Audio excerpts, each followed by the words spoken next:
Stopping potential, जिसे Vs से denote किया जाता है.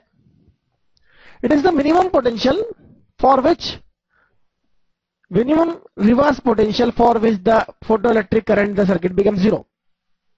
अगर आपने इस पोटेंशियल को रिवर्स किया और रिवर्स में इसकी वैल्यू इंक्रीज करना चालू करी, तो जिस पॉइंट पर, जिस पोटेंशियल पर करंट सर्किट में जीरो हो जाता है, वह स्टॉपिंग पोटेंशियल कहलाता है. यह स्टॉपिंग पोटेंशियल क्या कर रहा है? इलेक्ट्रॉन्स को यहां पहुंचने से रोक रहा है. क्यों रोक रहा है? जब आपने उसे एनर्जी प्रोवाइड करी, फोटोन से एनर्जी उसे मिली, तो इलेक्ट्रॉन यहां से निकलते हैं, डिफरेंट काइनेटिक एनर्जी से निकलते हैं. इस रिवर्स पोलैरिटी के कारण यहां पर निकलने वाले इलेक्ट्रॉन रास्ते से वापस पलट जाते हैं. लेकिन जो मैक्सिमम काइनेटिक एनर्जी वाला इलेक्ट्रॉन भी अगर एनोड तक नहीं पहुंच पाता है, उस पोटेंशियल पर सर्किट में करंट जीरो हो जाता है. तो साफ है, reverse potential for which the photo electric current in the circuit becomes zero is the stopping potential. This is basically minimum reverse potential for which current becomes zero.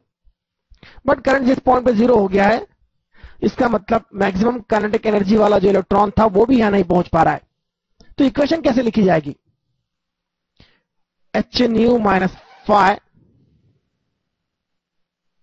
divided by electric charge is what? This is basically max kinetic energy in electron volt.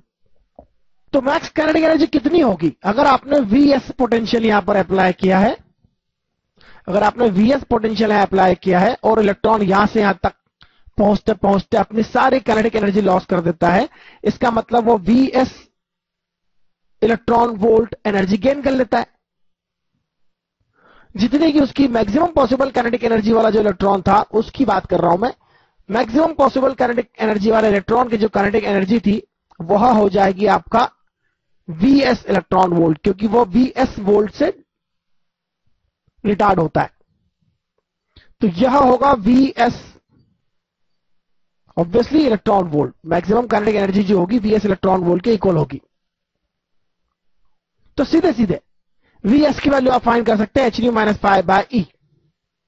बहुत आसान है इसे calculate करना. अगर आपके पास यह सब electron volts में है, तो इलेक्ट्रॉन वोल्ट में अगर h nu हो, इलेक्ट्रॉन वोल्ट में अगर phi है, तो आप सब्ट्रैक्ट कर दीजिए, सीधे आपको Vs की वैल्यू मिलेगी, क्योंकि वह काइनेटिक एनर्जी होगी इलेक्ट्रॉन वोल्ट में, और उतने ही वोल्ट आपके स्टॉपिंग वोल्ट होंगे, उतने ही वोल्ट आपका स्टॉपिंग पोटेंशियल होगा. तो देखते हैं आगे. The work function for a certain sample is 2.3 electron volt.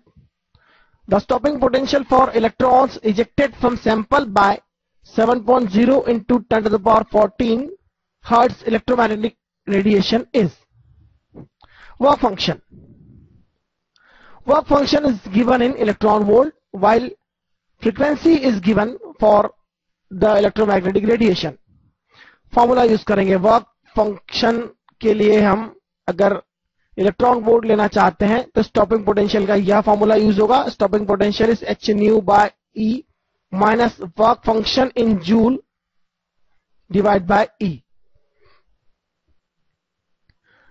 h 6.62 10 to the power minus 34. Nu is 7 into 10 to the power 14 divided by electronic charge, that is 1.6 into 10 to the power minus 19 coulomb, minus work function in joule divided by electronic charge, that is the work function in electron volt, so it is 2.3. Now this also turn out to be in electron volt. Let us calculate this value. Minus 34 and plus 14 power, it is minus 20 power. Minus 20 divided by minus 10 to the power minus 19, so it becomes 10 to the power minus 1. 6.62 into 7 divided by 1.6, that is nearly 28.9 something. और इसे अगर आप देखें तो यह होगा 2.9 nearly हो जाएगा ये. तो यह वैल्यू अगर आप कैलकुलेट करना चाहते हैं तो यह वैल्यू आप लेंगे 2.9, that is 2.3. So we stopping is basically 2.9 minus 2.3, that is 0.6 volt. This is obviously in the volts, क्योंकि आपने जूल को कुलम से डिवाइड किया है, तो that is volt. Because coulomb into volt is joule. We must know that. So answer is B, is very simple question. आपको मैंने यहां पर यह चीजें क्लियर करी जिस तरह से यूनिट्स का यूज